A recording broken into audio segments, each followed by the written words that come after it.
Grant, a few days on from Crawley, how do you reflect back on the Good Friday win? Yeah, it was a good win against a team that's in very good form, so pleased with the result. Lots of elements in the game that we liked.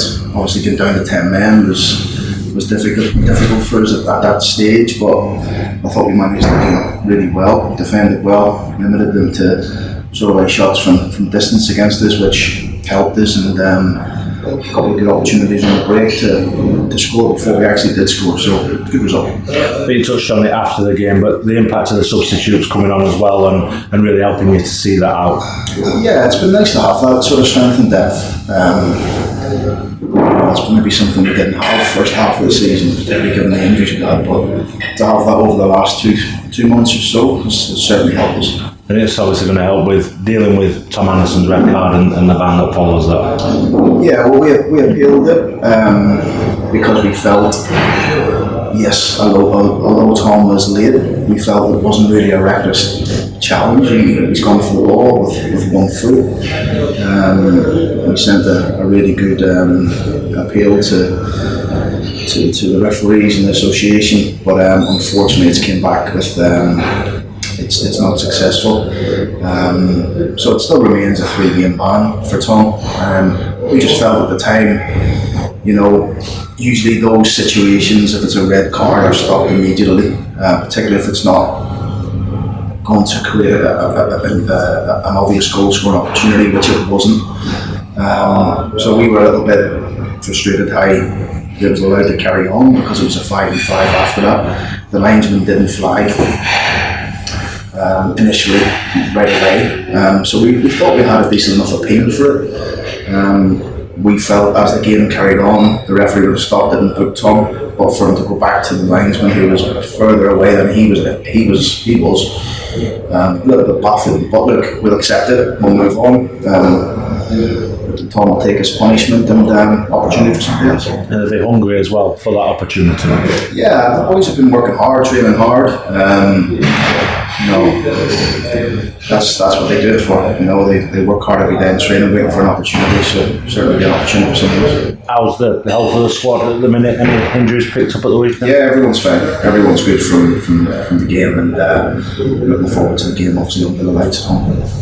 On to that game then against Wrexham. They're obviously doing very well at the minute, as they have done all season. What are you expecting from this one? Another tough game, strong team, been in and around the top end of the league all year. Don't really surprise me given the quality they've got in the squad and the manager they have. So we know it'll be tough.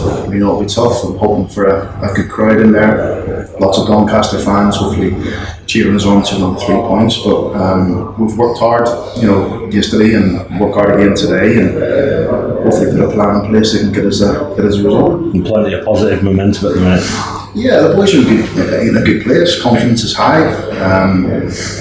The standards in training have been good, which ultimately helps us, and obviously keeping the group together and strong has been really positive. So we're looking forward to it. I think we've kind of touched on it after probably the last 3 games, where you could have easily said that on earlier on in the season we probably would have come away with a point or nothing, and Friday were another indication of that. But is that reflective of the confidence and where the boys are at the minute? I think so. I mean, look, when Tom went off, we just had to reshuffle a little bit. We tried to remain positive because the last thing we wanted to do was sit on a 4-4-1 and just defend every attack. So we went 4-3-2 and try to keep Hakeeb and Max initially, those two up top, and try and hit them on the break. And it happened a couple of times when George Broadbent came on. We even played him higher up. So yeah, I think it's a reflection of the group is feeling strong, feeling confident.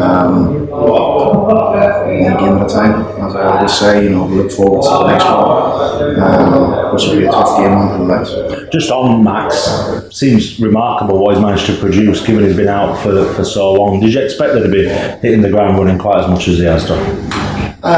Well, we know he's a good player. He's been strong at Coventry, and before that at Sutton. Obviously been really unfortunate for a year and a half or so with a couple of injuries that he picked up and being out of contract. After the Swindon game, he was leggy, he was tired, he never trained for most of the week leading into the Forest Green game. Touch and go whether we even involved him. but he came on and he done well in the game. The game he's come on and scored. So we're pleased. He's getting better all the time. He's a really good lad as well. You know, he's fitted into the group really quickly. Good character, which, as you know, we always look for in players first and foremost. But his ability has been seen in the games he's played. 400 games in management for you on Tuesday night. How do you reflect on that achievement? Yeah, it's when I first took my first management job at Peterborough, that I think I would be sitting here 400 games later, but possibly not. Proud, I would say, pleased, and lots of good times, lots of bad times. Seen a hell of a lot in my short career. Although it's 400 games, it feels like it was yesterday when I managed my first game. Hopefully, there's much more to come. You know, really pleased the journey that I've been on and the hard work that's taken to get me to this point, and just want to go out for the football club and try and get us to a good level. So yeah, hopefully a lot more to come. At 43, you'll be looking to at least double that, won't you?